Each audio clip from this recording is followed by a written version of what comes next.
Should we ban Australians from coming over to play college football? This has been a hot question for many American high schoolers.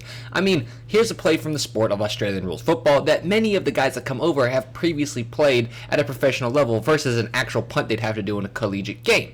While it may be marginally different, many of these guys come over with 15 plus years of footy experience, giving them ball contact that can't really be rivaled by high schoolers. And I say 15 plus years because no, they didn't start playing footy at the age of 3, so you can guess that no, they're not coming over when they're 18 years old like many of the high schoolers entering college. Many Aussies will come over in their mid to late 20s, being much more developed than any high school kid, especially any punter, will be at this point. Some of these guys will come over to play, leaving behind wife and kids or even a steady career type of job, giving them a whole different outlook on not just sports, but life. So this means, to give you some context, that many high school 18-year-old kids will have to compete with a 25-year-old grown man who left their job as a construction worker to work their ass off to potentially provide an income from their family back home. And if you think that's a little unfair, you're probably right. So I say all of that just to give you this backstory and to answer the question, should we ban them from taking away opportunities from our good homegrown American kids? And to that, I say,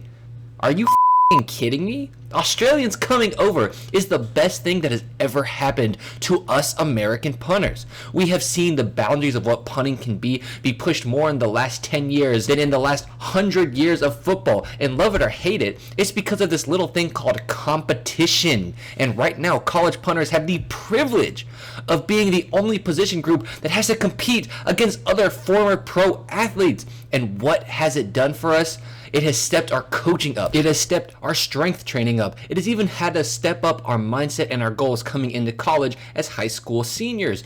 We had been the lamest, sappiest, most sorry for ourselves, Twinkie-ass position group for so long, and these guys came in and made us evolve. Now, little Ricky from your hometown, who has never touched a gym before in his life but can hit a 45.45, isn't going up the road to Tuscaloosa, Alabama, because Throckmorton McThundercock from the land down under, who's 6'5" and 240 pounds of pure muscle, has to feed his wife and 3 children and wants to use the NFL as an opportunity to do so, and is going to shove you into the locker if you try to step in his way. And the only part I was joking about there is that every Australian I've ever met has been nothing but delightful to talk to. So I just wanted to hop on here and say that you are crazy if you think that banning Australians from coming to play football is going to do anything but kneecap us as a position group and set us back 10 years and make punting as a whole worse by lowering the level of competition drastically. But that's just my 2 cents. As always, I hope you guys are having an amazing day. I'd love to hear your thoughts in the comments below, and as always, peace.